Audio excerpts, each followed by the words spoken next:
Coffee's like a melody in my head that I can't get wrong. I mean, No, the best theme song still is that Maggie Rogers song. And in the morning when I'm waking up, you know I got that Valor coffee in my cup. Oh, I botched it. You know I got some Valor coffee My coffee cup. Valor in my coffee cup. Valor coffee cup. I love Valor for a long time. No. It's Valor, I love you long time. I love you long time. All right. Did you guys see these pictures and how good they are? Yeah, this pleases me. That Beacon, our partner in The United Kingdom. The UK. I saw this and I was like, there's people just walking around in the UK and they're just like passing by and like they're probably like, ooh, and then they keep walking. But still, the thing they said ooh to.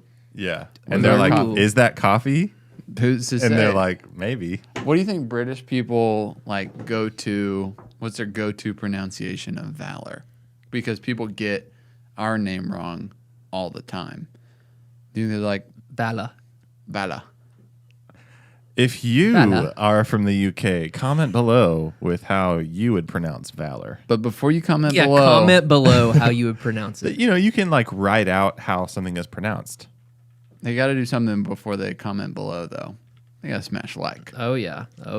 That's what I'm talking about. Let's That's what go. I'm talking about. Let's go. What are some Valor updates we can give everyone? It's 2022, the year of our Lord. The build out in Dunwoody. You know, we went by there the other day. Yep, the fresh windows, fresh doors. They're going to be pouring cement to fill in where they put a grease trap and like where we're going to have our patio space. So that's huge and huge. And our plans for the rest of the build out are still under permit review. What's up? I just noticed what's wrong with this camera. Does it? It's that there's an ND filter. Oh on my! the lens. Oh my gosh! Like, I'm an idiot. Dude. Hey, retweet if you've ever been recording your podcast and you accidentally left your ND filter on the camera. Yeah. Like all the settings are perfect to the spec, but it looks funny. Smash like if you know what an ND filter is. Yes. And then tell me what it is. One thing that we're going to start doing, I guess that we already started doing, is we started this new segment on YouTube called Culture Couch. Coffee Sometimes is sponsored by Culture Couch. Culture Couch. I mean, technically, it's true. Back in the day when we were at the cart, we used to do Values Monday. Right, boys? Cute. You remember this? Yes, I was there. It was just us, like, you know, vlog style on our Instagram stories trying to fumble through our understanding of our values. And it was such a small thing, but I really think it built such a foundation with the people that watched those videos. Like we used to get so much interaction on those, and like people would come into the cart and talk about, oh, I saw your Values Monday. And I think it just really made people relate with our company, as small as it was at the time. So we were like, hey, what if we started Values Monday again? And then the more we thought about it, it's like, wait, what if we just had a weekly segment that was just about company culture? It's not really like here's 5 steps for your business on how to maximize profits and efficiency with your employees. That sounds amazing.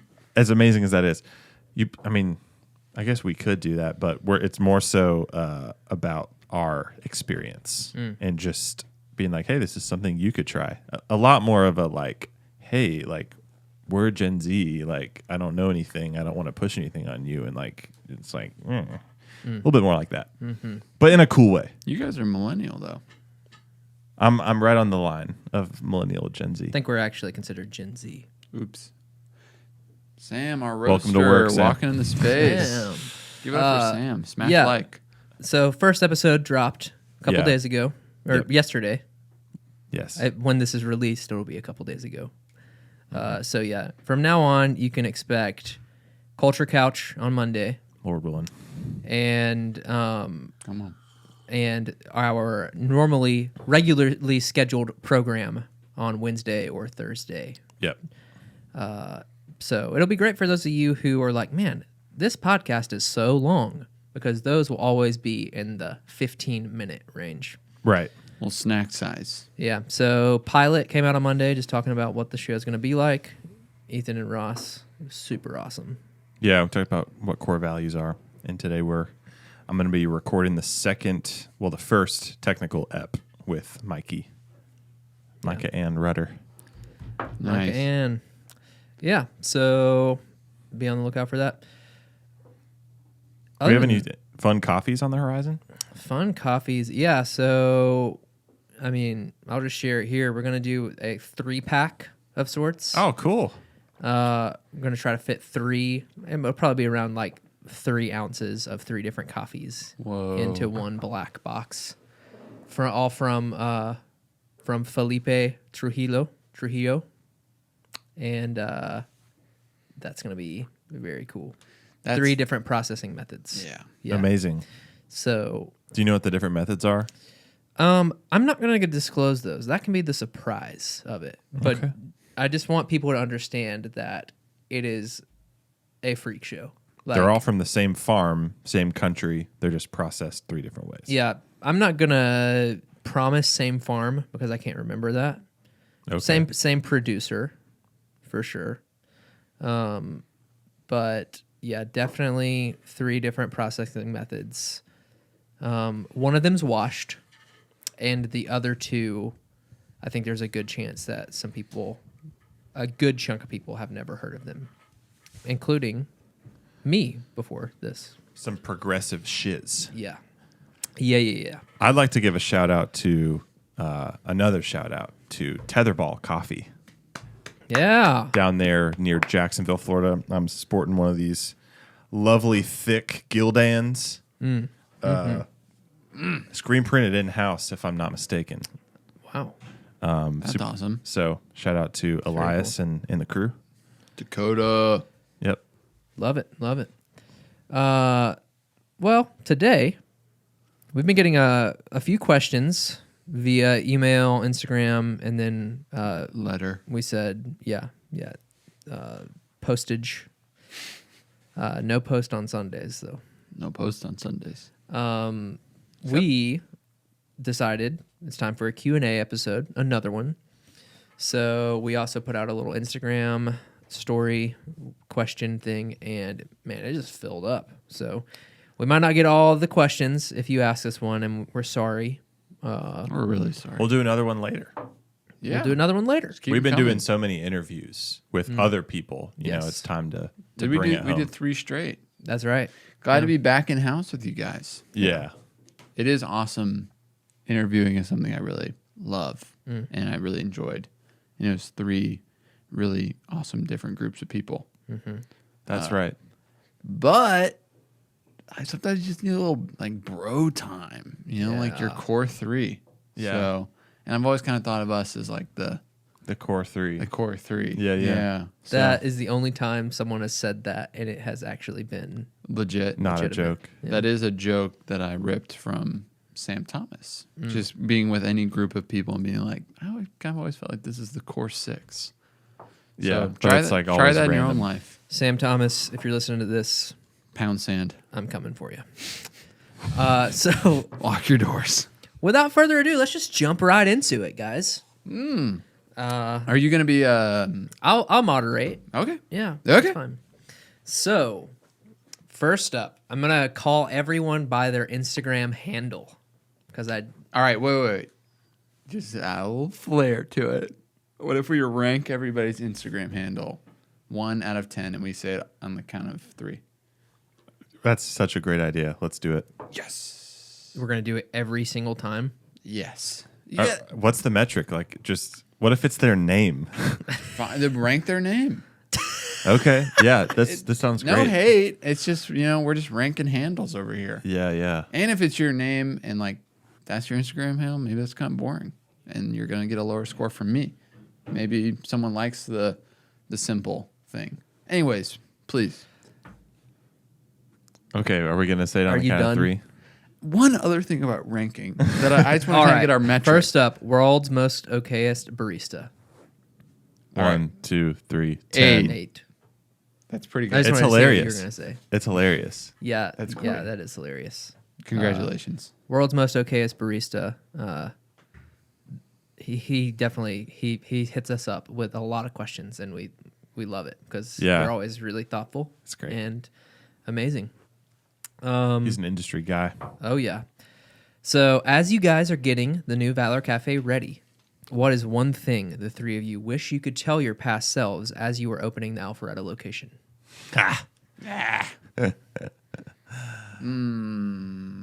It says the three of you, so we all have to answer this. Okay. Your past selves. The first thing that came to mind, I just don't know if we could have controlled it. That's why I really feel like so many of the things about that cafe that we have since improved, or I wish were different still, were just a product of a lack of money. Like the first one that came to mind was put the bar in a different place. Like, because when you walk in the door, our like concierge bar is kind of directly to the left, like where the register is. And we did that thinking that it would be close enough to the door where, like, when a guest walks in the door, you can immediately greet them, and it's like an immediate connection. It's a good theory, but in practice, like there's really no room for the line at all to form. You can fit like 3 people between the register and the front door.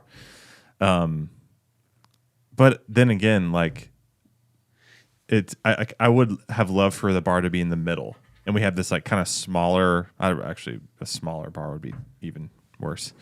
But you know what I mean? Like there's so many limitations just to the size of the space and the amount of money we had. So, but if I was to be like, if we had more money, I would have put the bar maybe in a different place, because the reason we had to put it against the wall, like flushed up against the wall, is because it would have cost a ton of money to run plumbing and electrical through the ground. Mm-hmm. You know, like for the floating bar in the middle. So it's easier and cheaper to run it through the walls. My first thought was something like that. My answer to that would be to have turned the concierge bar to like match the opening where the expo bar ends. Ooh. And you have like one long bar and one long back bar, and then an opening right at the front.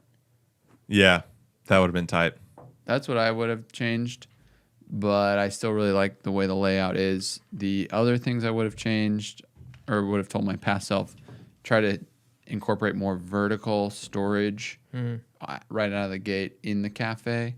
We didn't even have the office in the back room that we had when we opened. We had to like cram it all like in the ceiling. It was a joke. It was crazy. And we had a storage unit upstairs.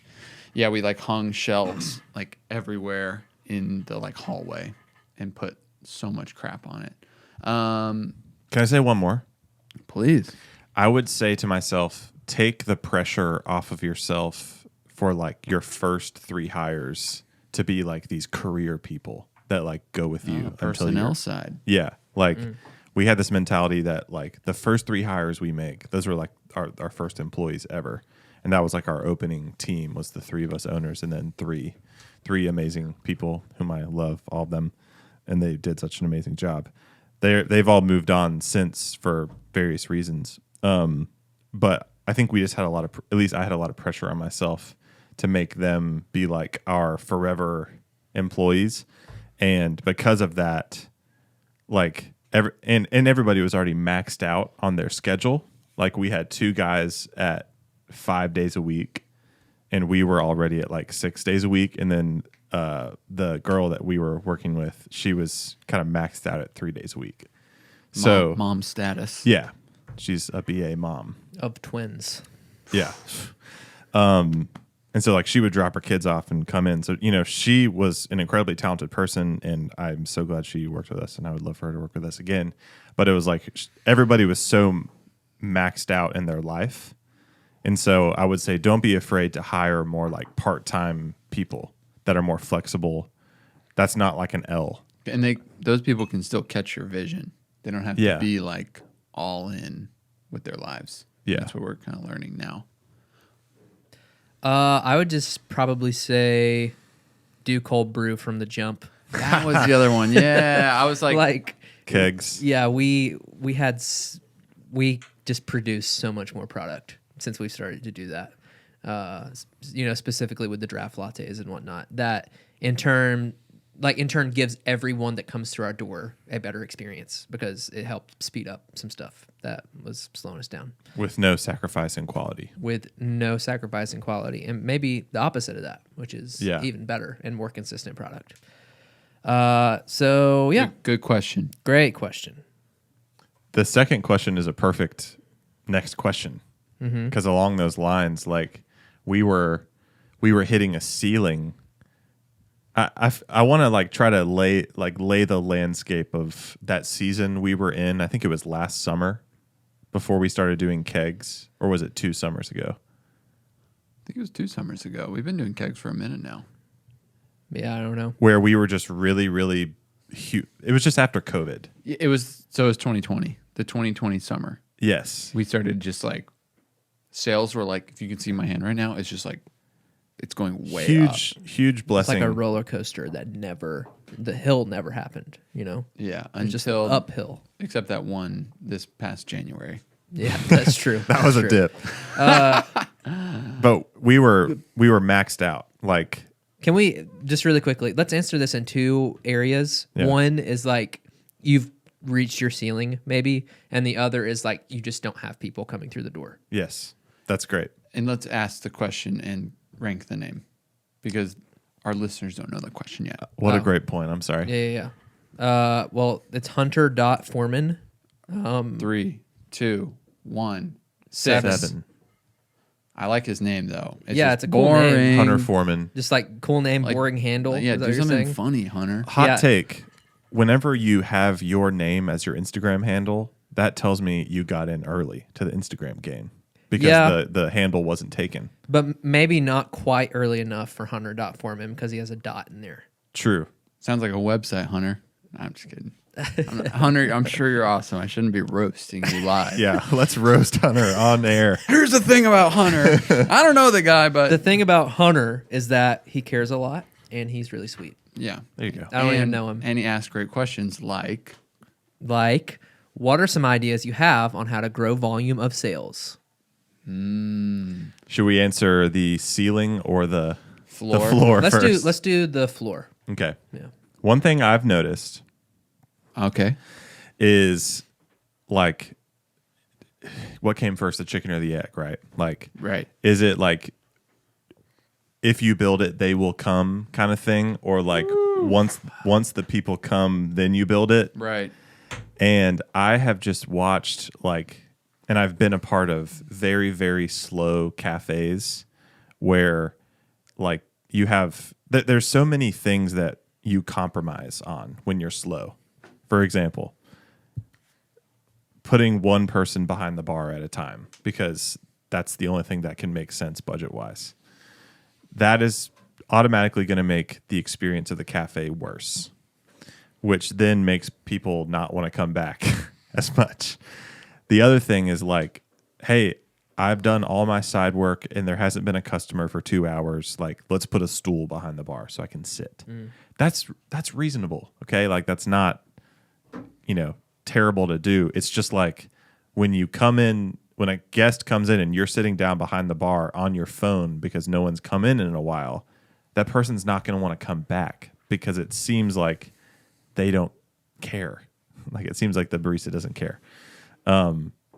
So it's like everything is understandable of like why you'd want to sit behind the bar, why you would want to allow phones behind the bar, why you would only have one person behind the bar, or why you wouldn't want to get pastries fresh every morning because they are not going to sell.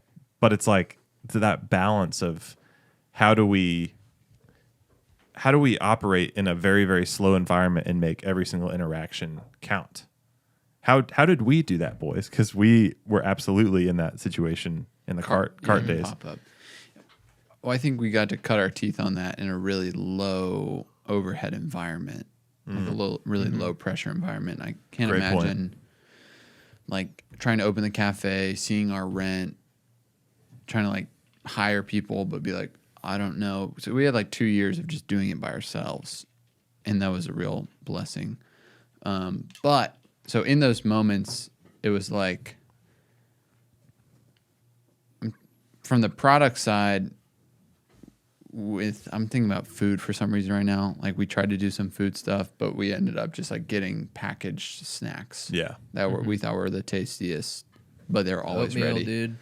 The Taos Bakes. the Vigilant oatmeal or whatever, and then the Taos Bakes. It was great, little snackies. But then, I think what you're really asking and saying is like when we got to talk to people, like you should see that as an opportunity to like really blow someone's mind because you have so much time. Yes. Yeah. And then now we're on like the other side of it, which is like, how do we still make meaningful interactions in 20 seconds because we have a line to the Mexican restaurant next door. So I would just say like, have the vision of growth and like high sales, and then enjoy the time that you have of like, I can really invest in people and get to know people, because it's just connection is why what you're saying is like all of those reasons for stool, phone, slow, no offerings. It's all like disconnecting. There's no human connection there, but like involved, intentional, remembering their name, remembering their drink. It just makes people want to come back. Yeah. We talk about this all the time, but I think that's really how we built the culture and like, I can't think of a better word than clientele, so that when we opened our first like actual cafe day, like without even telling anybody, we had a line out the door for like the whole time. I'll say this too. I would rather be open from 8 to 3 and have 2 baristas on than be open from 6 to 6 and have one person on at a time. Yeah. Yeah, definitely. I'm kind of just in the same ballpark. Like, stretch yourself on personnel if it means giving, so say there's one person and they're only able, like, volume is low, but there's only one person, so they're not able to give intentional service to each person. Stretch yourself and put that second person on and give an exceptional interaction to every single guest in your low volume cafe that walks through the door, and you'll grow. Yeah, you kind of like can't afford not to do that. Yeah. Mm-hmm. Yeah, the 1 versus 2 is huge. And we've talked about that a couple times before, so we don't have to get into it, but it's just something that's a hill that we have chosen to mount our flag. Yeah. Yeah, and we have high labor percentages, and we probably always will, compared to what they could be if we just did the bare minimum. But we also probably wouldn't have the sales we do with the bare minimum. Right. Okay, so now the flip side of that, of you're doing fine, but you still want to, or maybe like you're hitting a ceiling. Yeah. And that's what was happening. We were getting so busy. Our cafe was so small that like just making enough drinks to keep the line moving was a struggle point. We still ask ourselves this question, like, do we put a service bar in the back? Right. Yeah, because what the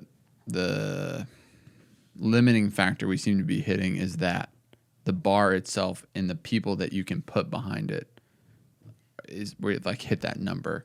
Yeah. Like our space is so tight that if you go beyond 5, it starts to be hurtful, not helpful. And then, you can really be firing at all cylinders and just people still get in line. But, I've seen through us continuing to innovate and do kegging and cold brews and like batching teas, that like looking at our daily sales, like the number of like how much sales we can do in an hour continues to rise with our busyness, which is Yeah, well, and we used to like have toast Right. we dropped the toasts, even though they were good. Yeah. It was like, we just can't afford the time to do this. Gotta specialize. It's hindering the guest experience. It's hindering how much drink volume we can do where the margins are better. So we just kind of had to make that call. And it was a total culture like crush every time toast came in for someone to have to like go hang out over there by the oven forever. And it compromised our mission. Our mission is uplifting people through coffee, not toast. Yeah. It's like, and My personal mission is uplifting people through toast. yeah. But Well, I do that at home. All right. you do. You make some. uplift yourself. I love bagels. I meant to bring a couple Q&As myself, but maybe if we get through these, I'll say them. All right. But yeah, the basic idea with kegging was like, okay, what's one of our most popular drinks that is made on the espresso bar? Oat milk, lavender, vanilla latte, iced, right? So it's like, okay, what if we just batch that and keg it? And, you know, whenever someone orders it, that's one less drink that the espresso bar has to make. And that concept is just kind of taken us a long way. We sell a ton of oat matcha iced, so we started kegging that too. And so if someone orders just an oat matcha, we'll just dispense it instead of whisking a matcha. If someone orders like a flavored oat matcha, we just dispense it and add the syrup. So If someone says, I want a lavender vanilla matcha, does concierge say, okay, yeah, sure. We actually have an oat matcha on draft. Do you want that? Is it posed as that ever? Or is it just like, okay. It might be per person, but we always ask milk preference. Yeah. Like, oh, great, lavender matcha. Is regular milk cool with that? Or we have an oat milk one, almond milk, whatever. I just didn't know if the direction was steered there. Maybe for some people that love it, because people really do particularly like it. It's got, it's just super consistent and creamy and yummy. Yeah. So, you know, there's just automating, you know, just changing when you do the work to like, you know, do you do the work behind the bar live or do you do it at a different time and then have it ready to rip? The last thing was we've played around with creating another point of sale, because that can be a potential bottleneck. Because if orders can only come in at one point, no matter how hard your concierge or like register person's working, sometimes you just hit these like stall out points with a group order or like a inquisitive person. And because we really respect humans, we give them time to figure that out, and we don't like pressure. We do try to have like menus now hanging above, which has helped. Menu QR codes that helped. But then also being able to grab an iPad and just like take a couple orders to keep things moving was helpful for us too. That's like a little, the second iPad thing's not super common, but if we're ever at that like 5 or 6 person point, we'll do that for sure. it's all those little things that just add up to a more efficient operation. We still haven't, like when we were brainstorming how to have a higher ceiling and have orders come in faster and have drinks made faster, we were trying to find like the idea that is, are we going to have another espresso machine? Well, we don't have room for that. So it's like all these little ideas that add up together to make it a more efficient thing. Yeah, and we make more money a day than we thought we could, like when we were handling all this stuff. Yep. Which is a great sign of success in that. Oh, yeah. Great question, Hunter Foreman. Thank you, Hunter. Next up, we have Marion Man. Do you think it's Marion Man 4 or Marion Man Neve?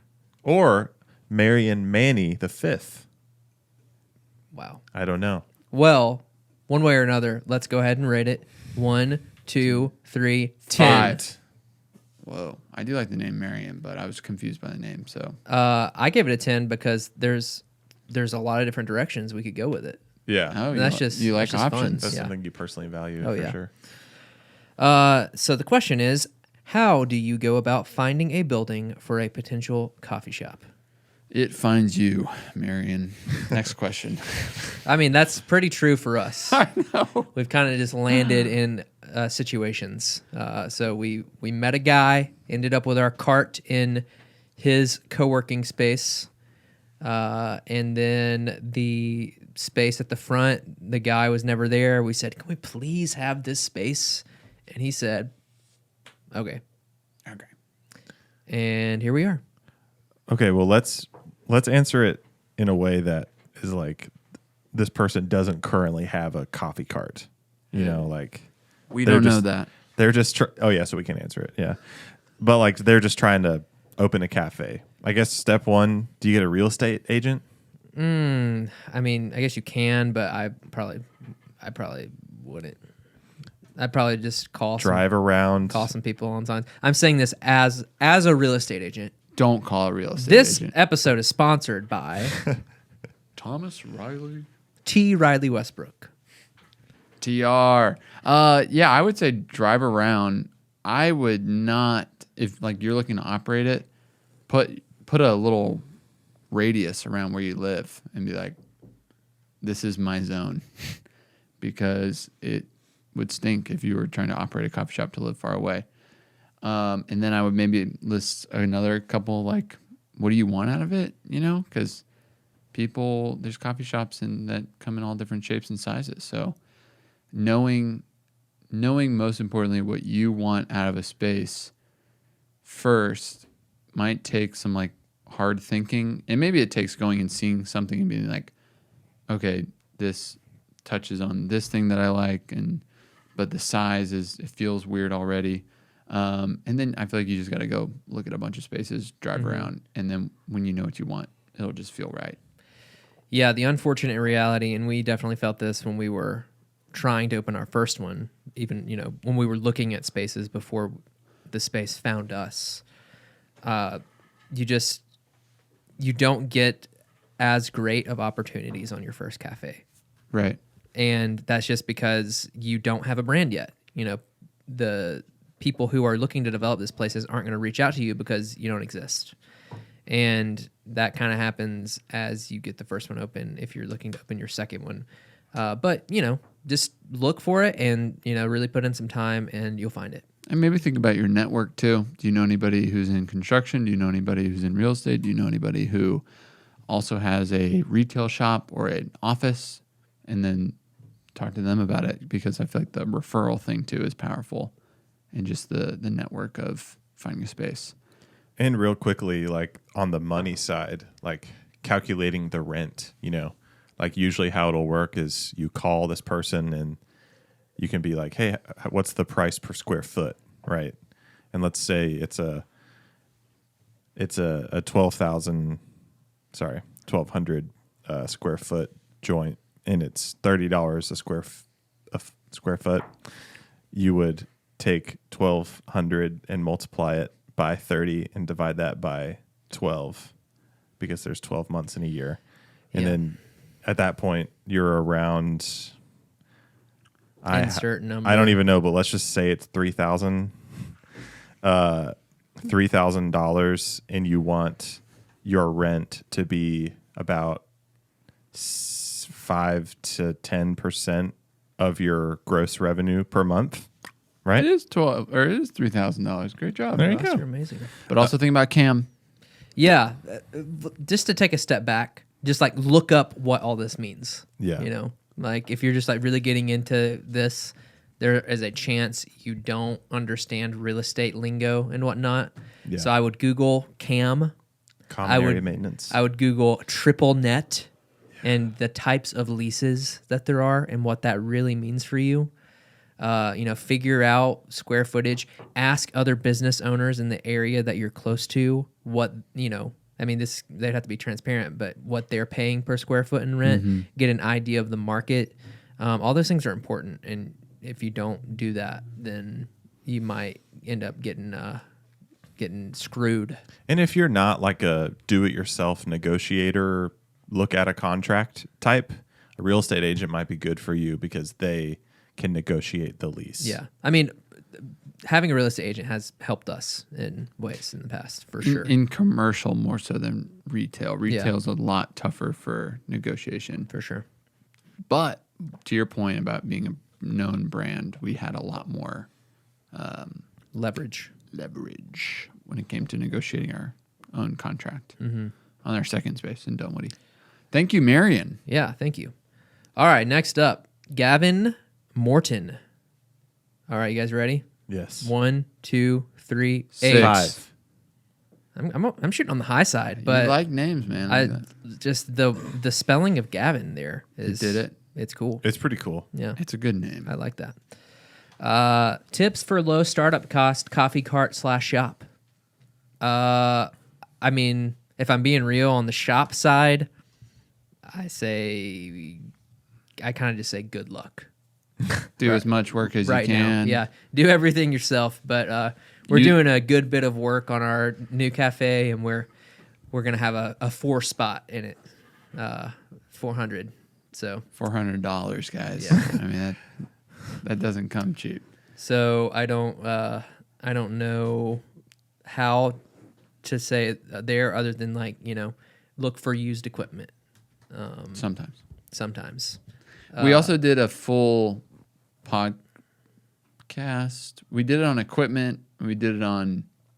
Remember that little 3-parter we did? Yeah. Yeah. For sure. We have a good bit of content on if you're looking to start a coffee shop, Yeah. Here's what you here's should. this. So And I would probably definitely- reference those. Definitely the coffee cart too. Like how to start a coffee cart. We did a everything we know about coffee carts episode a while back. Yeah. Choosing your equipment is huge. Knowing what you want to invest in. Don't buy a bunch of pour over equipment if that's something you're thinking about doing. Yeah. Just buy an espresso grinder, an espresso machine, and then just Make drinks. make drinks. Yeah, get what you need. Yeah, you know? grow into stuff is a good one. We've grown into a lot of stuff at our Alpharetta location. We didn't have backsplash when we started. Mm-hmm. Now we have tile backsplash. Boom. And we still couldn't afford for someone else to do it, so the 3 of us did it. Best week of my life. Yeah. It was fun. Yeah, that was hard, Kind but of. fun. Good to look back on. What was our song? If the bones are good, the rest don't matter. Marin? You're just the biggest Maren Morris fan. She is amazing. Oh, She's John Mayer's favorite vocalist. You know Wow. that? I did hear that. Yeah. Yeah. thank you, Gavin. He said that she's a generational talent. Oh my gosh. Anyways, Gavin, check out our other episodes and smash like on all of them to prove that you watched them. yes. All right. Next up, _Fuller with Starnes. Starnes or Starness, you think? Starnes. Probably Starnies. All right. 1, 2, 3, 9. 6. Wow. I just liked that he was going for it, or she. I don't know. Fuller with Starnes. I don't even. know I what that don't means. get it. So if I don't get it, then I don't. I like was it. thinking. There's something we don't get. Yeah. I was thinking Stars, but maybe their last name is Starnes. I bet their last name is Starnes. What if their first name It's is Fuller. Fuller? Or middle Is name? it a couple account? You know how sometimes married couples have the same Instagram account? Maybe it's that. All right. Yeah, it's probably that. I just hope we're not offending anyone here. Yeah. Dude, well, buckle in because This is going to get way more offensive. We're just ramping it up. Anyways, the question is, have y'all done all your own branding since the beginning? How has that journey been? Who wants to take it? Why don't we just have one person take it? All right, I'll take it. Well, we have not done all of our own branding. That's for sure. So we started. We had a friend who went to church with us. We got him to make us a logo. Beautiful logo. It did not fit anything about our values. We just thought it was cool. We were like, we're in North Georgia. Let's have a logo with mountains on it. Black and white, baby. Yeah, and we have some podcasts and content in the past where we've gone through all of our different iterations. Like in our rebrand podcast, if you watch the YouTube video of that, you will see these, I believe. Yeah, Totally. We did the journey. Yeah, I think we did some digging. Yeah. It was pretty crisp. So we started with that, and then from there we moved on to some things of my creation that were just modeled after the letters on the front of our cart that we found on Etsy. Yep. It was really bad. Yep. Oops. It was not bad, by the way, because we did the pink shirt. It was still bad though. I know that you think it's bad, but I'm like, I don't care. I liked it. All right. Yeah. So we did that, and then we had that at the cart when we first started, and we were like, we need actual branding. So we got a gal who's a fantastic designer. Her name's Maruna, to design just a whole brand for us, and she gave us branding guidelines and whatnot, and refined our colors. That's when we went geometric for all you Valor fans. So that was geometric, and that carried us for a long time. Whether we liked it or not, because we put it on thousands and thousands and thousands of coffee bags. Oh yeah. And so we did that, and it was really great for us at the time. And I think a lot of people finally looked at our brand and thought, wow, this is good branding. And I agree. It was good branding.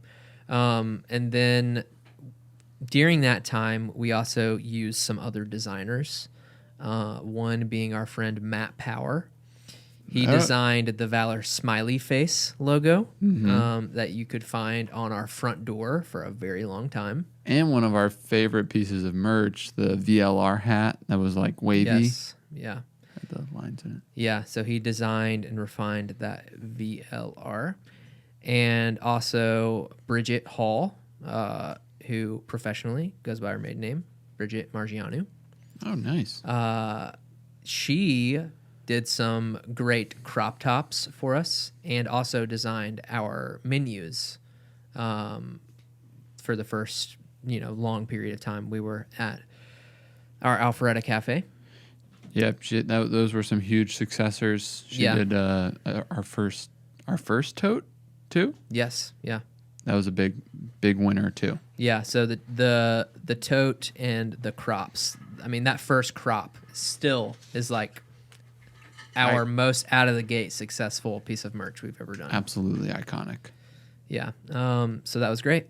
And then that brings us to now in our official rebrand, which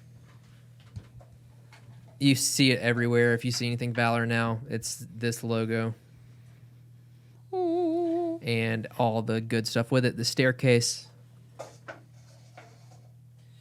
That was done by an in-house team. So now, the most current stuff is our own branding.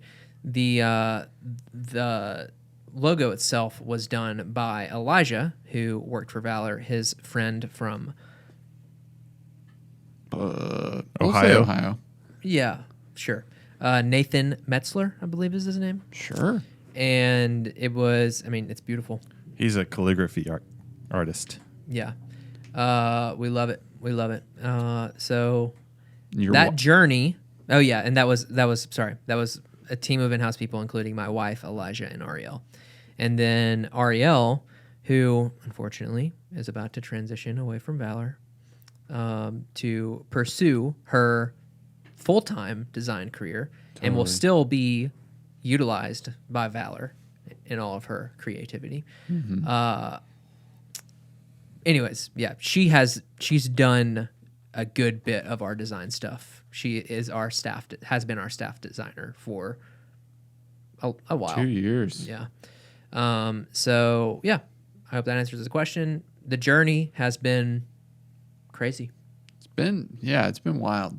Yeah. And if you're wondering how a coffee company with one cafe and a roastery has a staff designer, they work in other departments Yes. and then do design work 1 day a week. Yeah.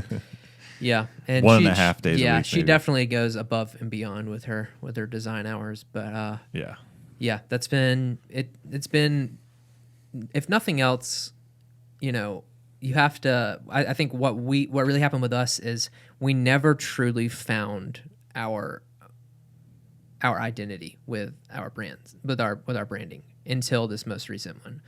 And it's because if nothing else, we were like trying to do things because of one outside influence.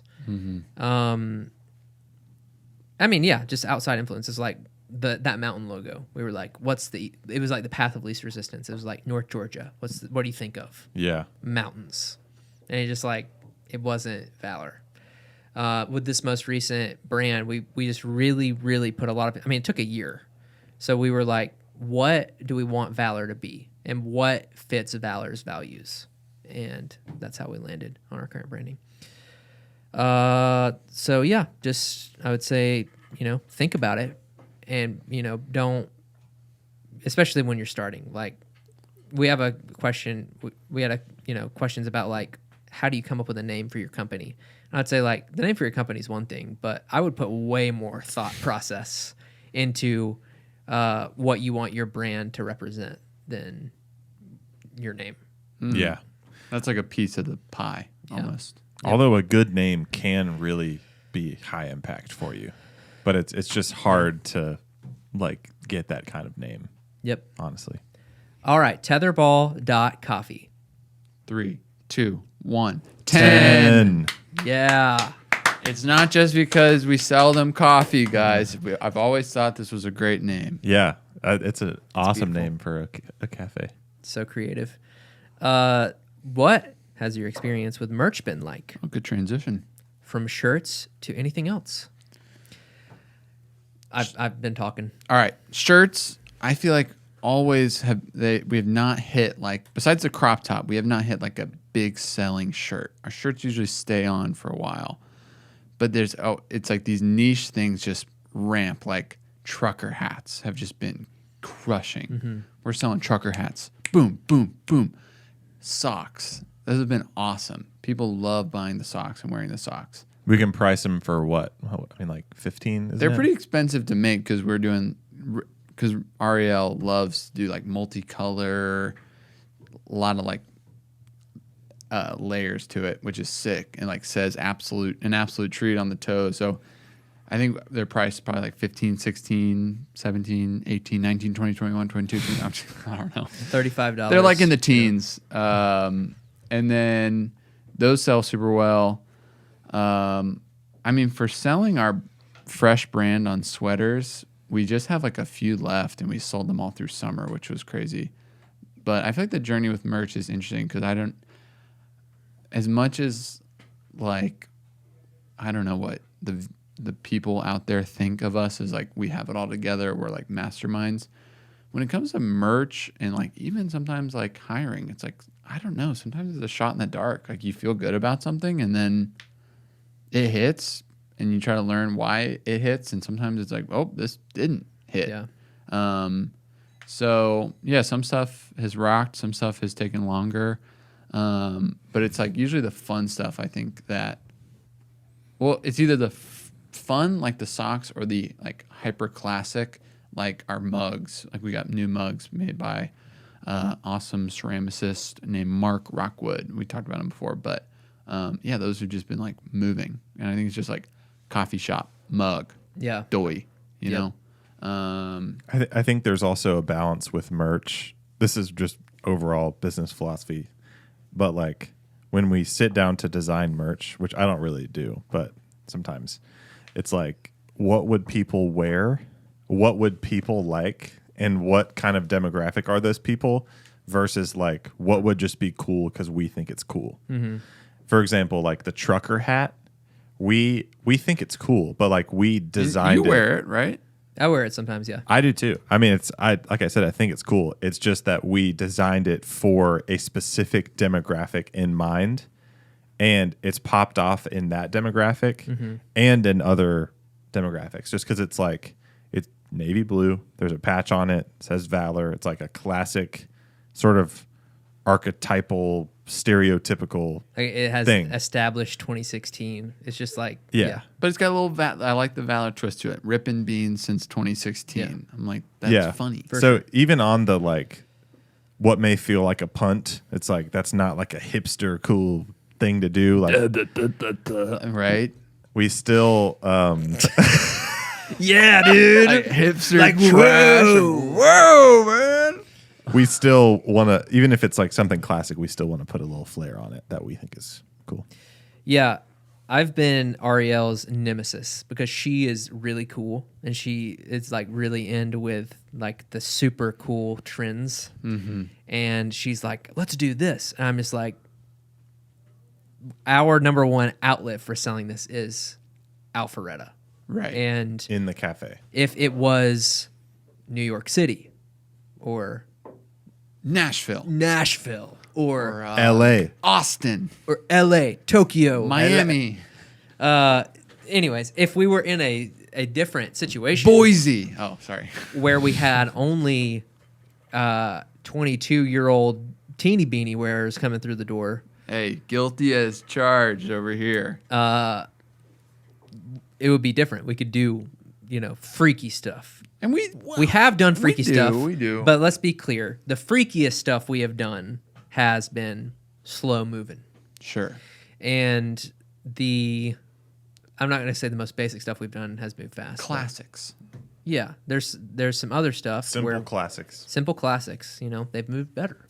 And it's become easier to design merch the better our branding has got. Yeah, for sure. That's a great point. That is for sure. Like whenever we didn't really have an established brand, it was kind of like, all right, Ariel, like let's come up with something cool. And we often did. Like I think of the t-shirt we did with the 2 exclamation points on the front, and she had this really cool kind of street skate vibe on the back. It said Valor. It was like not our brand necessarily, but it wasn't not our brand either. Like, but now since we've rebranded, we've just gone really simple with this first run and just put our logo on colorful things. Mm-hmm. And that has really gone well for us. Yeah.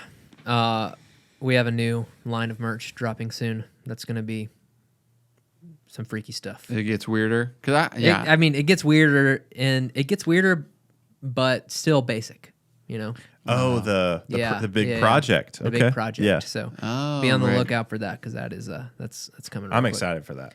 Yeah. The last thing I'll say there is don't plan to make money on merch. Whoa. If you're opening a coffee shop and you're like, yeah, I'll make this on merch, just don't do that. Keep your frame of reference as this is an outlet of expression, and it's going to be people walking around, with my product on. But I think, for the first long period, if you literally just aim to break even on it, that's probably where you should be. Maybe a little bit of money, but like we don't make a lot of money on merch, and we maybe are just now like making some amount of money that's like significant. Mm-hmm. Yeah. And a kind of cool philosophy that we picked up a long time ago is when you're starting off as a brand, keep it basic. So for example, like what? I just looked at one of the questions and smiled. Okay. So I'm sorry. Like for example, Tetherball, like their cafe just started, people throughout the nation or even throughout the city they're in or the state they're in don't know Tetherball necessarily. And their colors and their logo aren't necessarily, how do I say this? They're not like recognizable to everyone. And so it's not the Apple logo. Yeah, like don't just like put this obscure logo on a shirt and expect people to know that that's attached to your brand right from the get-go. Like this is a really, really strong shirt that is basic and is bold, and it just says Tetherball Coffee. Like maybe one day you can just put Tetherball on the shirt, or you can just put whatever logo you have on the shirt. But also do whatever the heck you want. It's just that's kind of a little bit of a rule of thumb we kind of stick to. Yeah. And even still, I mean, when we put just Valor on something, people don't always know what just Valor is. Right. Like my brother-in-law was wearing his Valor hat in Cumming somewhere a few weeks ago, and they were like, oh, is that the private school? Like someone asked him that, like out in public. Yeah. And he was like, no, it's the coffee shop. And they were like, oh, never heard of it. Right. So yeah, but people see that and they're like, okay, Tetherball Coffee. That's a coffee company. They look it up. might even ask you, what's Tetherball Coffee? Right. So that's a great point. Yeah, sometimes it's intentional. Like our coffee boxes don't just say like coffee on the front, super bold. It is embossed, Debossed. Yeah. but sometimes people look at it, they're like, what is this? I'm like, it's coffee. And they're like, oh, all right. Yeah. All right, moving on. We have Micah _OH _my. Micah oh my. Ooh, 3, 2, 1. 7. 9. I liked it. I hope that his last name is something like Oh My. It's not. That would be amazing. There's no way. Micah, Maybe see if that's about not getting your that last changed. name, then you should change it. You should consider changing. Hey, don't change a thing, Mike. I like your name and your Instagram handle. I like Micah. Let's just be I clear. don't know. Why are you man. anti-Micah right now? Like, All right.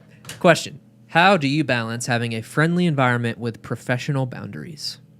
incredible question. Really good question. Fun and focused. That is one of our core values. That is something that we strive for. It's understanding the task at hand, which is to not only uplift people through coffee and love on people and blow their minds with service, but it's also to do that for people over and over and over again who are also in that line. And I think it can get a little wrapped up if you just narrow your focus to like a specific moment. Maybe that's a friend that comes into the space or someone that catches your interest, and you can start to cross a boundary of like you're just caring about one person over the general clientele. So almost the answer to that is like the general busyness of our cafe, I would say, is one thing that helps us maintain professionalism, is because we like have to continue doing our jobs. Yeah. You know, so we're like asking people about their days and like digging in, but at some point it just has to come to an end so that we can continue working. Right. That's a skill, man. Like to have that internal clock Yeah. of like, let's say you're at concierge, or let's say you're making drinks behind the bar and someone walks up and you start, broing out, talking, cutting up. Maybe you get into some can of worms conversation and you're talking for a while. Having that internal clock of like, okay, what are the other things I have to do right now? And how can I bring this conversation to a close as like quickly Yeah. while still making them feel honored as possible. Some people just don't, like some guests just don't have the social awareness to like understand that this person has to do their job and they have to stop talking. Yeah. And we've had to interject in that before. Just be like, hey, thank you so much for hanging out with us. I'm a little swamped right now with like making drinks. I have to focus, but it was so good to talk to you. Yeah. I would love to have Mikey answer this question, or one of our lady leaders that has experienced kind of the dark side of this, which is like, what does it look like to be really friendly and have people think that you're like hitting on them, basically? Yeah. And I don't know if that's where that question's stemming from at all, but that's something we've had to like navigate a few times. And that really pushes like the multiple people behind the bar moment too, because it really helps you to be able to like send someone else, like send that person to someone else in the conversation to just kind of like show like, hey, I'm just being friendly. Here, talk to this friendly other human. There's nothing personal about this interaction that's like romantic. Yeah. So that's like a little bit of an uphill battle for having a super friendly space that I would say we have to like create some boundaries for, and we have had to step in, And Yeah. it's like Wasn't fun for anyone. nope. Yeah, those in leadership, put your team's needs before anything else. So we've had awkward confrontation, but it was all for the sake of respecting our team members. Yeah, because you don't need that guest to come in your space, but you do need your employees to. There's going to be more fish in the sea as far as customers and regulars, but losing an employee is obviously it's more than losing an employee. You just want to take care of people because we should, but yeah, I've never regretted the situations where we've stepped in. I've only ever regretted the situations where we haven't stepped in. yeah, that's a good word right there. All right, thank you, Micah. Next up, 1957 designs. Ooh. Oh, is this a company, you think? Maybe. Kind of seems like it. 3, 2, 1, 10. 5. Whoa. I just want to know why 1957. Kind of piques my interest. Well, So shouldn't that's that why be you a 10? That's why you scored lower than All right, all the rescore other it to a ones. 10. All right, 10. All right, done. If you were starting over from scratch, would you still start with the cart or do it different? Good question. I mean, I guess the first question I have is how much money do I have in this hypothetical world? I guess it's saying if you were starting over from scratch, so maybe just starting over from exactly where we were. Like, Yeah. I would say a begrudgingly yes. Like I'm like an unfortunate. I can't believe I have to go through this crap again. Yeah. Yes. it's like, what if you woke up from a dream that you've been having, and the dream was the past 6 years, and it was just like, you look outside your window and the trailer is just out there, and you're like, oh, Screw you, trailer. I have to go What to my about- 3 jobs before I do it one event later. What about roasting? Would you have started roasting the same time we did, or would you have started earlier? I have no regrets. I don't Wow. either. Let's just be clear. Well, yeah, even when you were talking about the cold brew stuff, I'm like with how to scale it, I'm like, where would we have done it? We had a storage Yeah. unit. I'm like, I think we just did what we could. Yeah. And we started doing cold brew when we got the roastery. Yeah. I would say if it's your only, a coffee cart is a much better addition than a foundation of a business. So, I mean, there are definitely exceptions, but they're more the exception than the rule. And so I think if you could just open a cafe right out of the gate, then open the cafe. Totally. Yeah. I would question, like, what's your experience, though? Like, can you Yeah. do that? Because we couldn't have done that. Like, when we started, part of it was because we were 19 and we didn't have any money, but part of it was because we had never ran a cafe before. I will say, though, a lot of people who have never ran cafes before, and a good bit of them who have never worked in coffee before, start coffee shops and use our coffee like as their wholesale provider, and we help them do that. Like we've taken, people who have never opened a cafe before, and they're just starting like, from scratch. And they're like, okay, let's partner with Valor so they can help us do this because they know how to do it.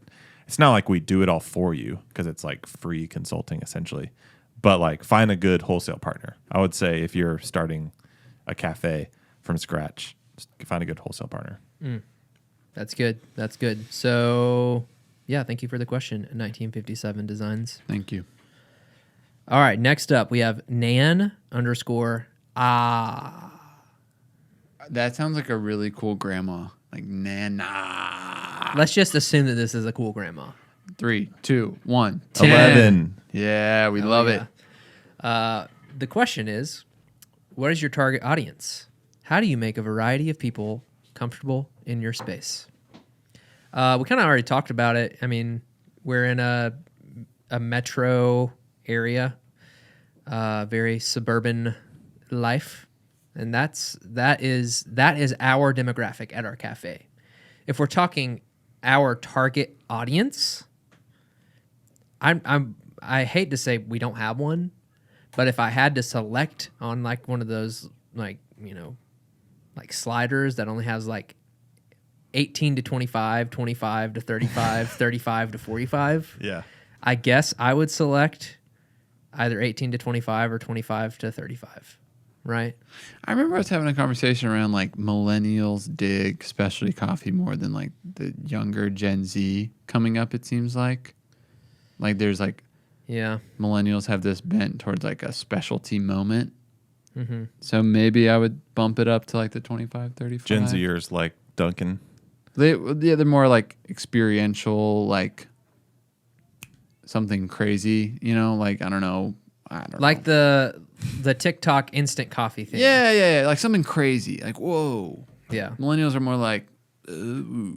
Yeah, You know what I like mean? it's like a difference of whoa Ooh. or like ooh. yeah. Yeah. Yeah. That's the best way I can explain that. But how do you make a variety of people feel comfortable in your space, Ethan?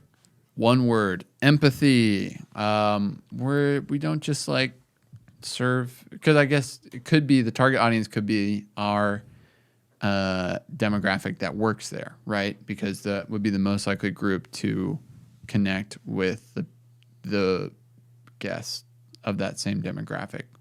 But we have I would feel like we have a very diverse demographic of people, Yeah, for sure. because Alpharetta is honestly a pretty diverse area, a huge like hub for business. So there's people from all over the world, moms, grandmas, kids, people that Daughters, sons, yeah. cousins, nieces, nephews, great cousins, uncles. you name it.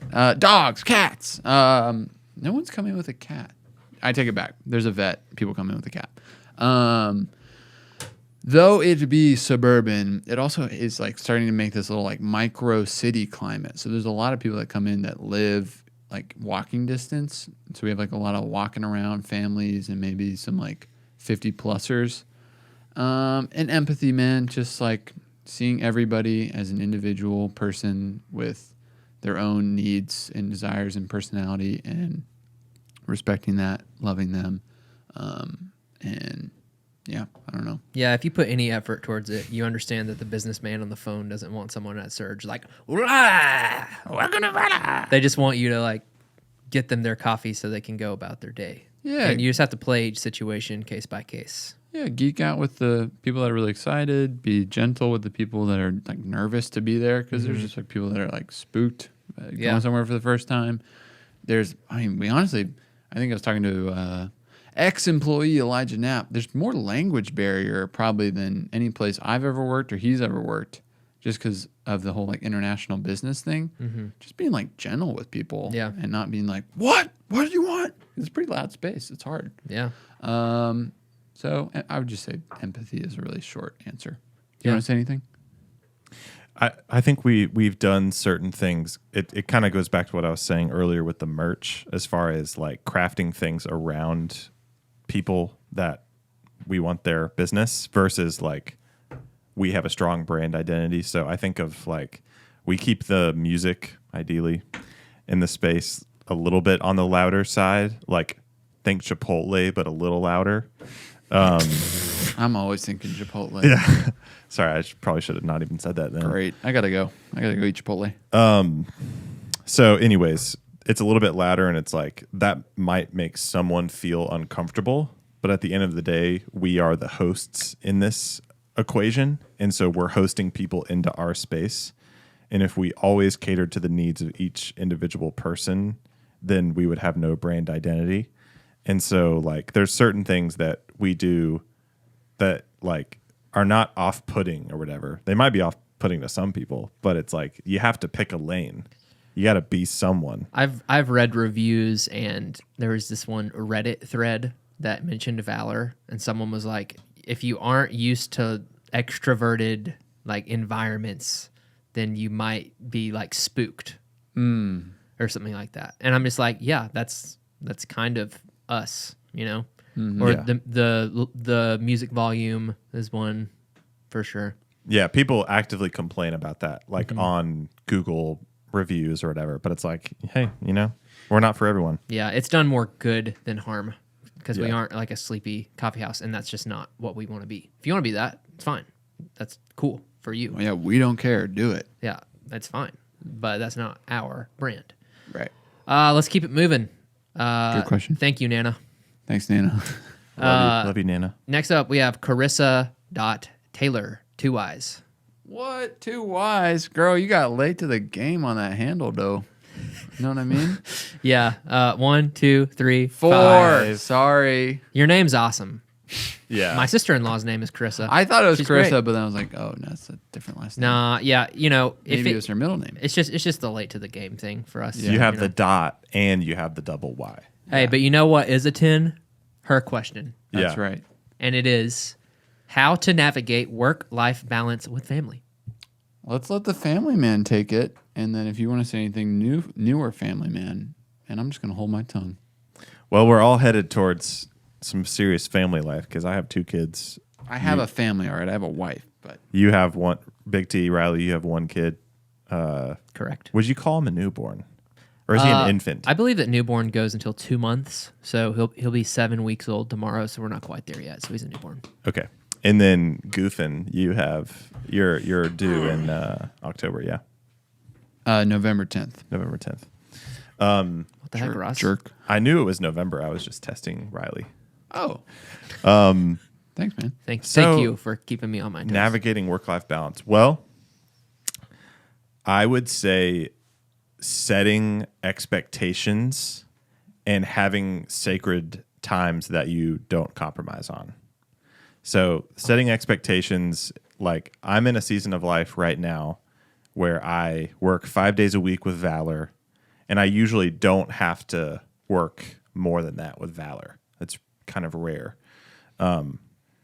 And I also play guitar gigs on the weekends. And so my wife knows that I'm going to work 6 days a week. That's just like how our family structure is laid out. And it's not ideal that I work 6 days a week, but it's a season with a start and an end, and we've both just agreed upon that, and we're going to make the best of it in this time.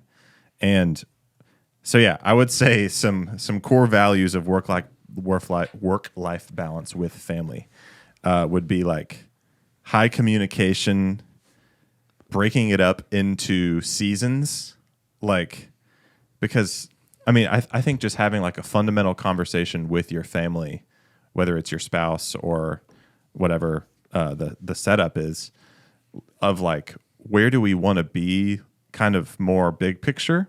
Mm-hmm. It's like I would love to be working 5 days a week only, like eventually. And so it's like, all right, babe, if we're gonna get there, here's the path, more or less. I don't know everything, but it's like, hey, I think this is the path towards that. Mm-hmm. We're keeping the budget in line. I'm building Valor, but I'm also doing gigs, which is good money, whatever. And so agreeing upon something and be like, but hey, this isn't indefinite. Like we're doing this to get to, a place that we all collectively want to be.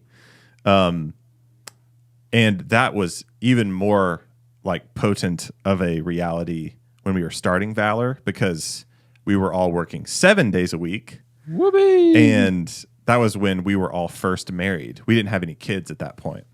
And there's even times for me where I was working 7 days a week with a kid and a wife. And it's like, hey, this is a season to get to somewhere else. And, it's like your boy dropped out of college and started a business. So like, I'm not going to get a 5 day a week salary desk job. It's just not going to happen. Like, this is the path we took. And so I think just laying out all of those things and hopefully a like non super emotional conversation, just objectively laying it out there and talking about it is huge. And then the whole sacred times thing, like I was on a gig this weekend with 2 guys that have been married for like 15 years. Wow. And I was like, are you guys still in love? And they were like, yeah, I really am. Like, and I was like, how are you still in love? Like, divorce rate is through the roof. How? And there's tons of married people that aren't really like actively, in love with one another. And they were just like, dates, man. Like, go on dates. Whoa. And it's like, you know what? That's true. Quality time. Like, I don't even care if your love language is or is not quality time. Like, just having sacred times together that you come back to. And even if work makes, like, try to never cancel those dates or go to the park together or whatever it is. So, like, even if you do work crazy hours, you still have those, like, sacred times that will sustain you as much as possible. Love it. Well stated. I don't think anything else needs to be said. Awesome. Thanks, Ross. Thanks, Ross, and thanks, Carissa. Thanks, Carissa. All right, next we have S.J. Haysiv or S.J. Hayes the Fourth. Another IV at the end. Respect. Who knows? All right. 3, 2, 1. 10. Perfect. I just like the mystery. alternate, Yeah. the mystery. The mystery I'm of it. guessing. Yeah, it's great. Question. What are the first 5 things you did when you started roasting? What would you change? All right, let's get nitty here and try to remember when we were like, it's probably spring 2018. Okay. It took, what was the ramp up time? We started on July 4th, 2018. Yeah, so just before that, we learned how to roast. So we bought Scott Real's book called The Coffee Roaster's Companion Guide, Coffee Roasting Companion Guide, something like that. Just look up Scott Real Rao. R-A-O. R-A-O. Scott. R-A-O. Scott A-R-A-O. We bought that book. We read it. We contacted coffee importers. Mm-hmm. We visited the coffee importer. Mm-hmm. We went to a coffee roaster that we love and respect, Methodical Coffee. Thank you, Will Schertz. He let us shadow their roasting program for a day. Best day of my life. Agreed. We made a deal with a local roasting company to share the facility. Mm-hmm. / we just rented it, basically. We weren't sharing. Yeah. And we started roasting. And then we did it. Yeah. I would say those are the big three, big five. Yeah. What would you change? I mean, we did what we had to do in this scenario. It's like, using someone else's space isn't ideal. It's like the same thing with the cart pop-up. Yeah. But other than that, we wouldn't have been able to start roasting.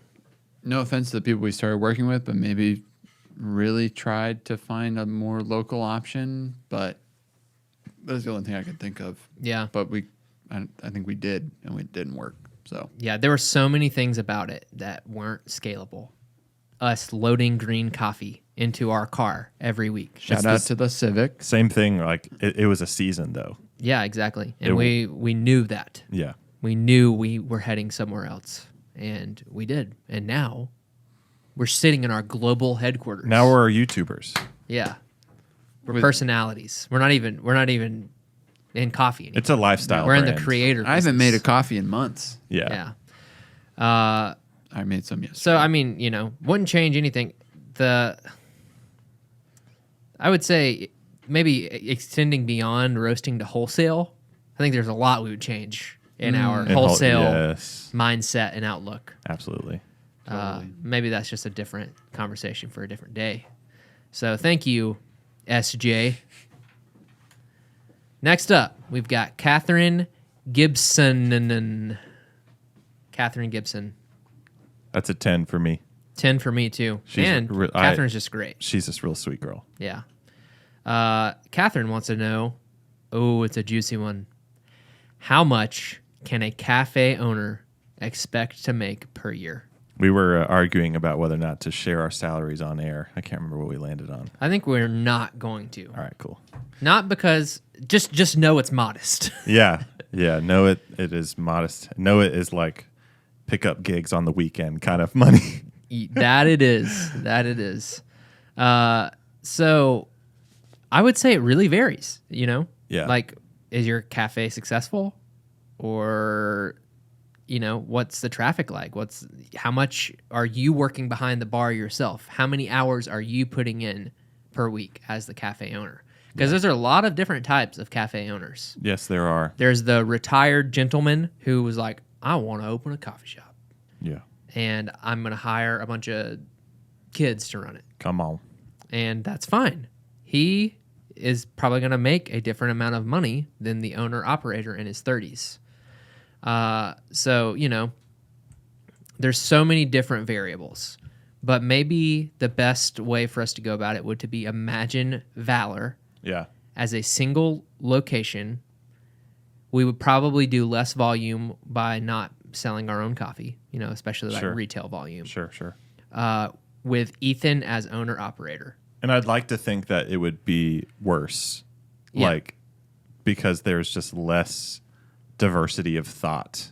For sure. And we have 3 brains. Mm-hmm. Not that we're incredibly brilliant or more brilliant than whoever's asking this, but there's 3 people focusing on this thing instead of 1. So there's some intangible variables, but keep going. No, I mean, I think, just like Ethan, how much would he make? Yeah. First one that comes to mind is 70. Yeah, I was going to say 80. I was going to say 80 if he was able to get it up to the same volume. Yeah. He could probably get closer to 100. Yeah. If the cafe owner, if this is a cafe that's doing really well, Yes. it's rare. This is not us tooting our own horn or whatever, but our cafe is busy, man. Like, and it's kind of rare how busy it is. I hope that all of our locations are as busy as this one.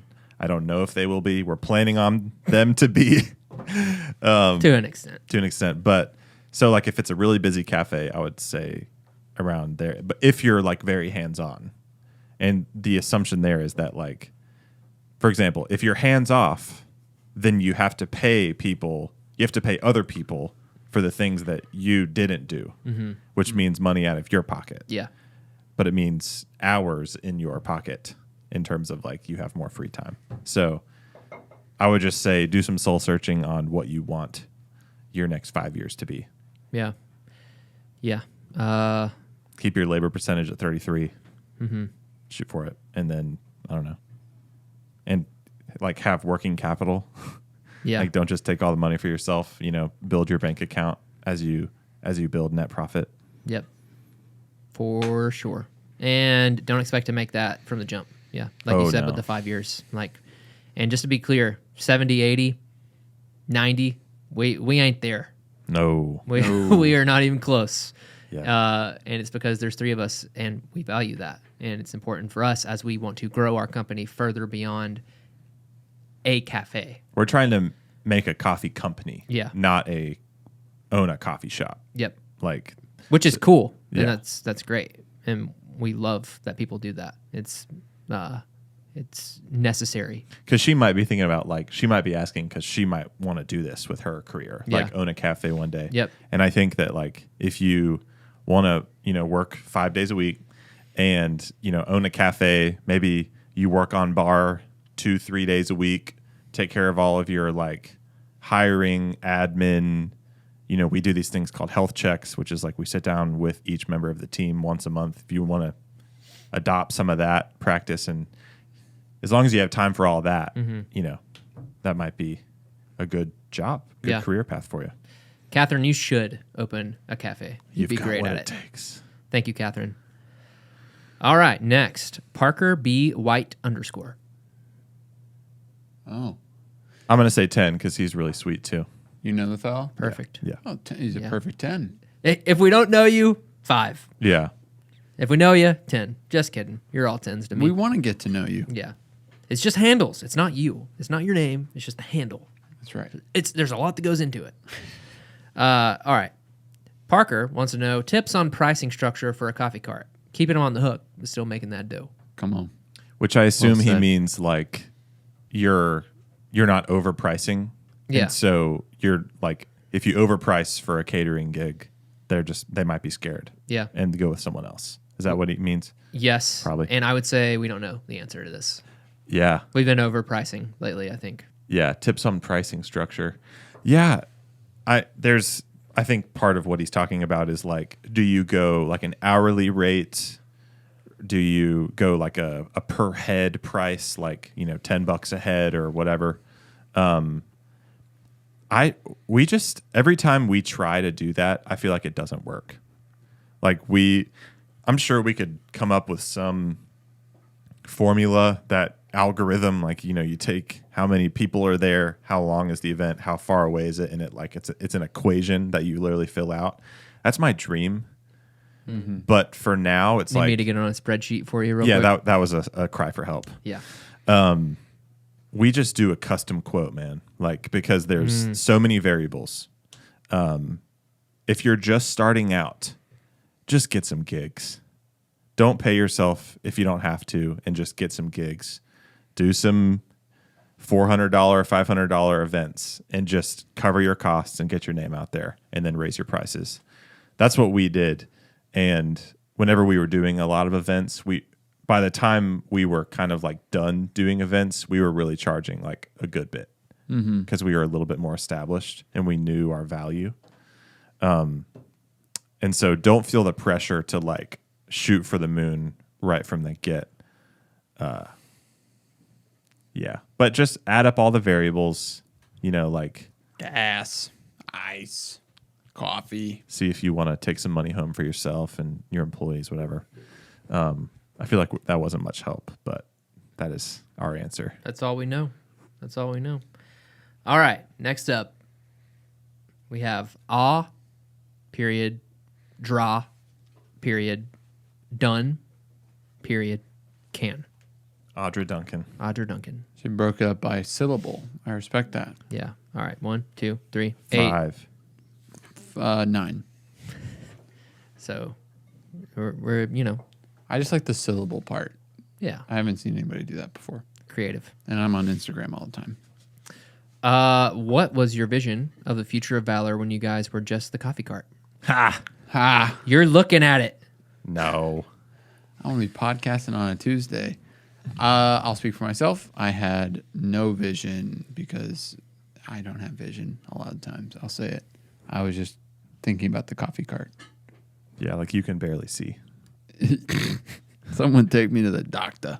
I can barely see. We had a few different ideas, and this topic is well documented on this program.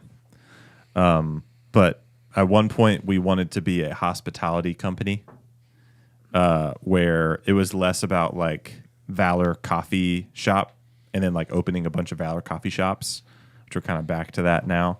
But at the time, it was like, let's have one really great coffee shop, and then let's open like a really great bar, and then let's open like a really great restaurant. Let's open a really great hotel. These are all in the like hospitality. Maybe we have a coaching consulting branch in the hospitality game. That was my vision, and it's like, it sounds fun. It sounds like, I don't know, cool, but I don't want to own a restaurant, bro. I really don't. Or a bar. Or a bar, yeah. Hotel though. Yeah, hotel is definitely easier than a restaurant. Especially But if you have a restaurant in it. 'Cause, Right. like, Yeah, there we go. I mean, how hard can it be? But yeah, that was kind of our like what we wanted to do. But as far as like philosophical vision, that hasn't really changed much. We wanted to be an excellent and empathetic brand that matches the top 1% of product with the top 1% of hospitality and service. That has not changed. Great. Thank you, Audra. Next, we have C3_BG. This is going to be, you guys know Brandon Gilbert? Oh, yeah, I know BG. It's a 10. He's a 10. I mean, Yeah, he's a 10. How different is the business you run now to the business you dreamt about at the start? And I think we kind of just touched on that a little bit. Yeah. I'd honestly say it's pretty dang close to. I just said earlier that I had no vision, but obviously our main goal was to have a coffee shop, and that's what we have. We have a coffee shop and a roastery and a couple other. That's still your main goal. That's what you're fighting for, huh? What? just one The, cafe. ca- and the one. coffee shop. Yeah, just ripping it up at the coffee shop and like coaching people and training and developing and trying to like maintain a fun and focused, excellent and empathetic space. It's just like what I fight for every day. It's such a great question. It's kind of a boring answer, but I mean, that is the answer. Right. Thankfully it's that, right? That's a good thing. It's a good thing. All right. Lightning round. Let's go. We're going to drop Instagram handles. We're going to do this quick because we Okay. got a couple of email questions to answer as well. We'll kind of just go in a circle. One of us will take them. Do it fast. All right. Ross, brew specs for free throw for us at home. Temp, time, pre-infusion? ? I assume it's espresso. Yes. So I would go 17.5 in the portafilter. I would pull that shot to 45 grams out, and I would skip pre-infusion unless you want to go down that rabbit hole. And time, it really, really depends. But I would right now I tasted a shot at 23 seconds yesterday, and it was fire. 23. All right. 202 temp. 202 temp. 202 temp. Always. Don't touch the temp. Ethan, when will the Dunwoody location be open? Yeah, Ethan. Oh, You can say, I don't know, as an acceptable answer. Q1 2023. Let's just say it. All right. You're getting realistic with us. Elijah Knapp, why are you all so handsome? Elijah, I don't know, but thank you. Genetics. It's in the genes, baby. Ross, Rachel E. Walters. I said I was going to stop saying the handles, but Gosh darn it, Riley. how many Whole Foods are you guys, and what are the locations? Thank you, Rachel, for throwing us a bone. throwing us in a bone on A that wholesale one. bone. Yeah, so we are in every Whole Foods in Georgia, and go on the Whole Foods website for locations. But yeah, we have free throw, workers' comp, and Ethiopian coffee available there. Love it. Ethan, what machine do you use for events, and is there a 120-volt machine you think could keep up? We use a La Marzocco GS3. It can keep up if you just play it a little smart. Shots, pretty much no problem. You can just rip all day. But we've talked about it before on a coffee cart episode about how to maintain your steam tank by preheating your milk. Perfect. Any plans for another new location? Yes, in the future, at some point. Ross, drink of the hour. I had a blend component in our Hayride blend, which is from Papua New Guinea, and I just drank it, and it was very good. Nice. Ethan, thoughts on Meadow Lark Coffee opening? I mean, they're going to be huge competition for us from Gainesville to Alpharetta. I'm really nervous that we're going to lose clientele. I'm just kidding. I'm super excited. JP and Summer are some of the most amazing people I've ever met. Dear people. And their child, Larkin, is amazing. And I know that it'll be crazy successful because anything they touch turns to gold. What I want to know is, will JP hire me to work a shift on the weekends? What do you guys think? I would guarantee you that he would do that. He'd be a fool not to take that. Go-to party outfit and go. What's my go-to party? I wear the same thing regardless of circumstance. So this is probably it. I busted out the long sleeve today. Yeah, it got 49. How cold did it get at your house? I mean, it had to be upper 40s. Wow. Yeah, same here. Yeah, this is it. Our You're looking mountain at man. it. Ross, what is your favorite drink and why is it the Sprojito? That was the question I laughed at earlier. That is funny. It's because the Sprojito is the first coffee cocktail that doesn't taste like butt. Yeah. It doesn't. There's this thing that espresso and sugar do together without milk, and it's in every coffee cocktail, but not in this one, and it's delicious. I think it's because of the acid. Sorry. We need more acid. Ethan, how do you feel about Mr. Worldwide himself, Pitbull? You know, What are your feelings, baby? absolute respect. He's a dog, dude. You know, he has been in the limelight for a really long time. It's true. And I really respect that in our current. He's a dog. What does that mean? He's Pitbull, dude. He's a dog, man. As in, like, you know, he's been keeping his way up top for probably well over a decade, And he's still on top. and he's still Mr. Worldwide. And you can't take that away from him, no matter how hard you try. Could I name a single song? No, but That's not the point. that's not the question. Yeah. Anyways, good question, Marion. All right. So next we have some. First of all, you know, Instagram, you came through. Great questions. Next, we have a couple of emails that were asked, and we're just going to touch on them real quick. I'm going to leave out some of the more intimate details and just get straight to the questions. So here they are. Number 1, working out rent/lease with my landlord. How was that for you? Were you able to negotiate any discounts in rent until you got up and running? Were you able to get them to help with cost of the build out, seeing as you're improving their property? Great question. Number 2, deciding on your first cafe location. Did you do traffic studies, etc.? Number 3, writing your business plan and initially pricing out your menu. How was that? And how did you figure pricing? Number 4, do you use all natural cleaning products? Compostable napkins, cups, lids, forks, etc. Who did you contract those from? Contract those from. like a disease. All right. 5, what is like one thing each of you tell someone like myself looking to start their own cafe? Some bit of info, suggestions, advice that you wish you knew prior to starting Valor. Let's start at number 1, the rent. How was negotiating our rent? How, were we able to negotiate? Were we able to get rent abatement? Were we able to get them to pay for some of the build out? Ethan, All right. let's hear from you. Okay. They are still our landlords, so I'm going to be as. They did help us get into the pop up, which was a huge help. But being a first timer, that is I get it. It's very high risk. And so basically we had no leverage, no negotiation power. We tried.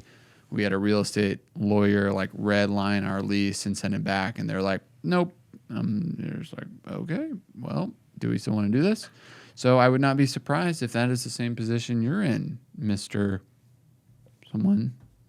Massachusetts. And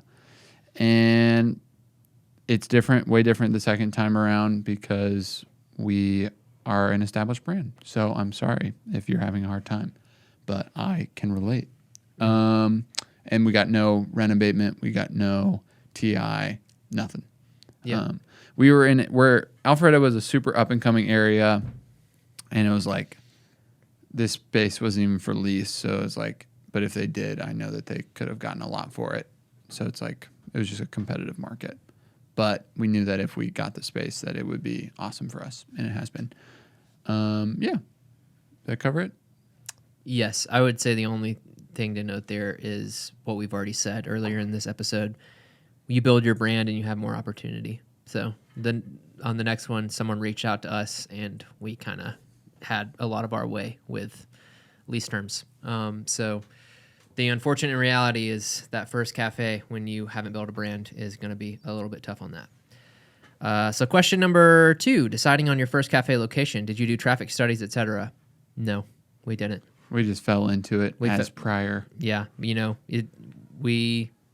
even with location number 2, it's you can look at a lot of times just look at the businesses around it and see what's expanding in that area.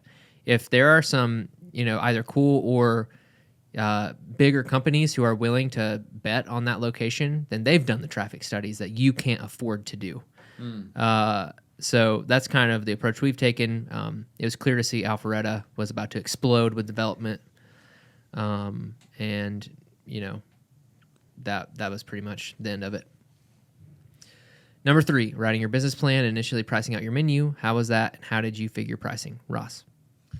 Writing our business plan was more of just like an obligatory thing that we did. Like we had to write a business plan to give to the health department, right? Or the city of Alpharetta. City, yeah. Because I guess they want to know that you're like legit, that you have a plan. So I would say don't put too much pressure on yourself on the like physical, PDF business plan. Just don't be afraid to be like, we are a coffee shop and we plan to serve espresso, cappuccinos, and lattes, and we're going to be open this time. It's like, don't put too much pressure on yourself to do that. I do think it's important to have a vision and a reason why you're starting your company. So that part of it is important. What was the other thing? How did you figure out menu pricing? Oh, this is a question we get a lot with wholesale. There is more or less an industry standard on this. Like, for example, when we were building out our menu, we just kind of knew what the prices should be because we had gone to coffee shops in Atlanta. And there's like, obviously, if you're listening to this, you probably know this, but there's specialty coffee and then there's like commodity grade coffee. And so, you go into like a second wave cafe versus a third wave cafe, the pricing is going to be different in those two. So follow suit with other people, Try to make 66% gross profit margin. So to calculate that, you take the price of the item minus your cost. That's your profit. And then you divide that number by the price of the item. Right. And that's a good rule in terms of cost of goods, but like per item, that doesn't always like perfectly line up because it's like an espresso maybe costs you 60 cents. So if you multiply that times 3, it's not necessarily what the cost of an espresso should be. So it's like a mix of that equation, like have your cost your cost of goods be 33% or whatever, and then also like the industry standard. Yes. Thank you, Russ. Do you use all natural cleaning product? Compostable napkins, cups, lids, forks, etc. Who did you contract those from? We do everywhere we possibly can. So I would say most of those, the answer is yes. Maybe napkins isn't.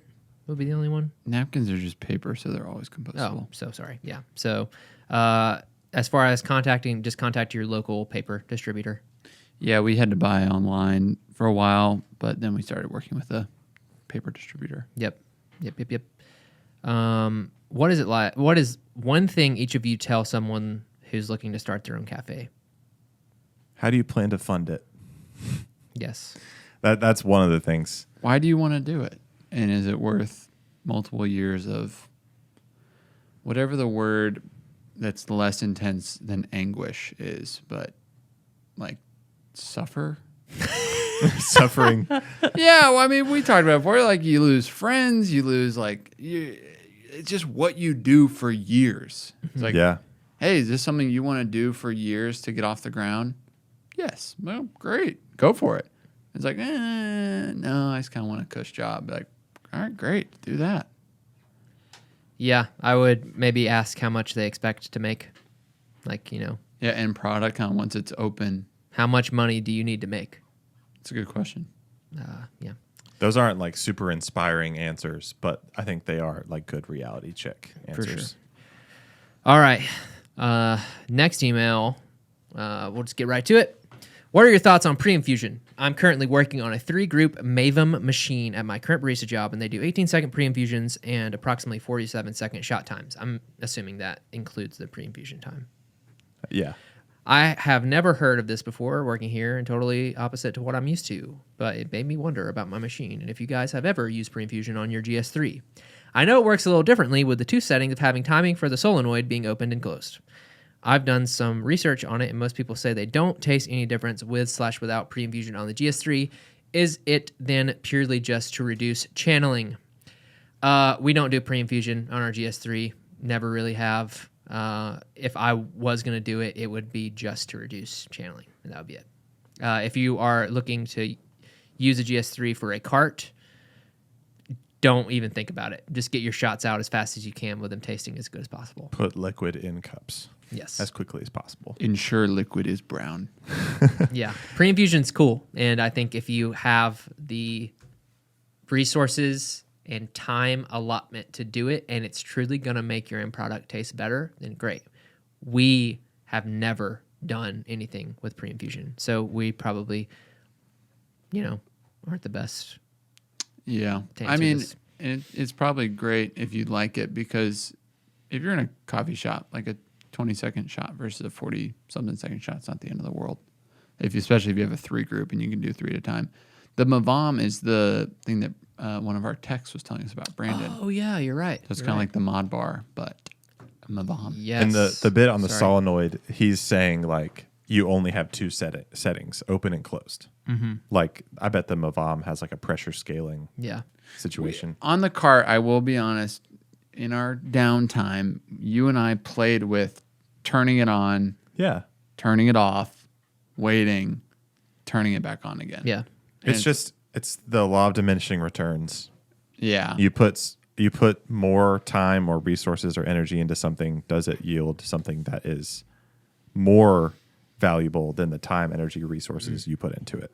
I would love to get a decent espresso machine here. It's the brand. Okay. I was like, Yeah, that'd be cool. Yeah. And maybe get Sam just to like go really, really hard on pulling all these different pre-infusion crazy shots Yeah. to see the end results. I mean, I guess our mod bar will have it. We could probably mess with it on there. Our mod bar. Yeah. nice. Nice. Next question. You mentioned third wave water espresso profile doing some wacky things to your GS3, and so you moved to the filter coffee profile. What exactly was going on? I'm currently using espresso profile packets, and now I'm paranoid. Should I switch to classic profile? Whoops. What was it? I was hoping you'd remember, man. We just kind of dropped that out there. Yeah. Was it? We might be full of crap, man. I'm also sure. I feel like they would probably fix. It's been like 4 Yeah. years. That was like when they first came out, I think. Yeah. It wasn't as much as us. I mean, we had a lot of issues going on with our espresso machine. Mainly because to start, we were just using reverse osmosis water with no mineral content. Whoops. And then we switched to that, and then it was mainly our espresso tech telling us something, and us just believing him. Yeah. That could have been it. He also had to replace something up top one time. The jiggler? Maybe.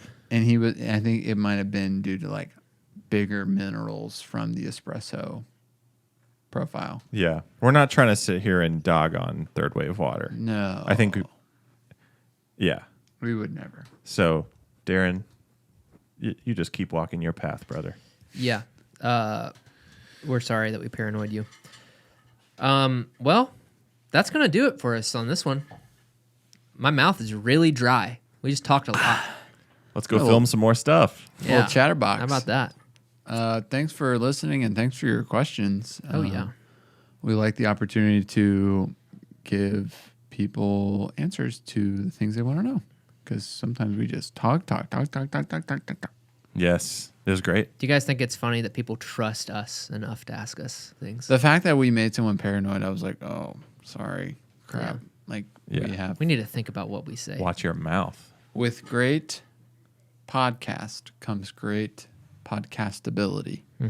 So well said. You know what I mean? That was amazing. If we offended you by rating your Instagram handle, You can rate our Instagram handle. yeah, our Instagram handle is like maybe a 4 out of 10. Oh, what? Because we don't even have Valor Coffee. It's valor.coffee. Yeah.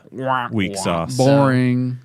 Takes one to know one. Am I right? Yeah, trust Right. us. Your Instagram handle, It's perfect. there's nothing better. Thank you. Ross, I Meh. think you have a 10 out of 10 because you have your name, and I would say the same about myself. Yeah. I would give you guys both like 3s. Yeah. That's cool. You definitely aren't the most famous Ross Walters, though. Sorry. That's true. There's a really awesome saxophonist. That there is. And that's where we'll end. You gotta go listen to Ross Walters, the saxophonist, and smash like. All right. Thanks, y'all. Love ya. Love you.